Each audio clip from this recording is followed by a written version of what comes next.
Hello patrons, welcome back. Here's another exclusive behind the scenes look at one of the amazing features that we've built in Crush Depth that you're not going to find in any other subsim game or simulator. So this is very unique to what we're building here. This is equivalent to a AAA title in terms of feature set, so we hope you appreciate what we're able to achieve here in our quest to build the most realistic Type 7 U-boat simulator and World War II naval sandbox, really. All right, so we've got two clients here, and the clients in our MMO simulation scene for now are basically just tracking each other. And what I want to show you today is exactly what we mean when we say world scale simulation.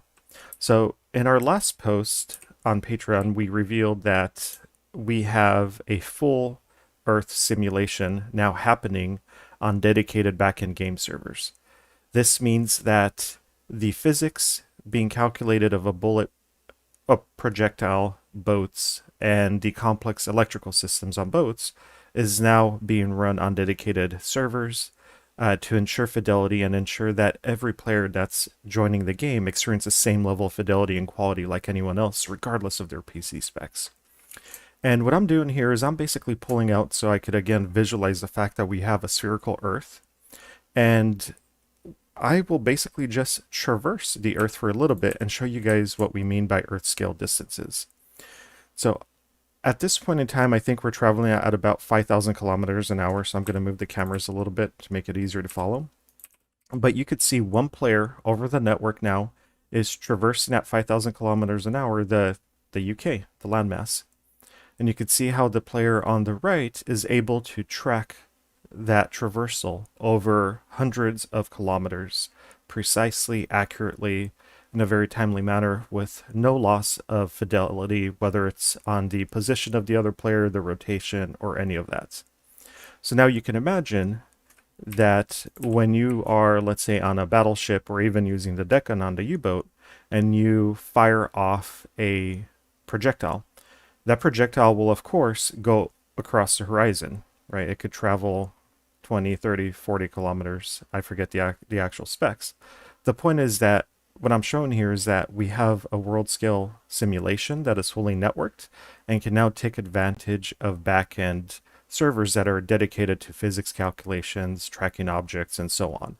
So here we just traversed at 5,000 kilometers an hour, a few hundred kilometers of the UK.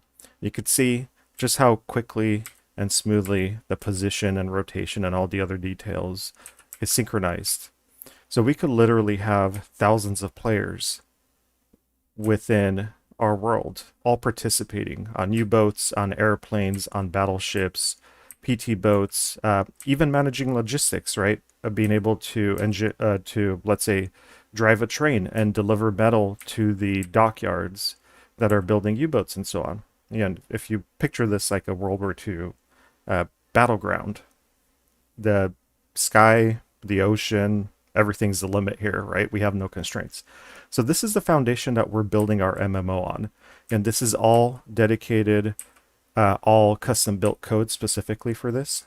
Game engines, most game engines, Unity, Unreal, etc., all work with 32-bit numbers, which have a loss of precision when it comes to far Earth scale coordinates. So we've had to build custom math libraries that are 64-bit, custom networking code. Everything is basically purpose-built to achieve something that will basically be accurate and give you an experience you've never before had in a subsim in our niche genre. So I hope you appreciate this quick peek and example of what we mean by world scale, a full spherical world that is accurately calculated, where projectiles do not traverse flat land, where torpedoes curve. They're affected by the ocean currents, the sea salinity, the sea temperature. Bullets are affected by, again, wind, weather, temperature, etc. All running on dedicated high FPS simulation nodes could give you basically industrial quality simulation response.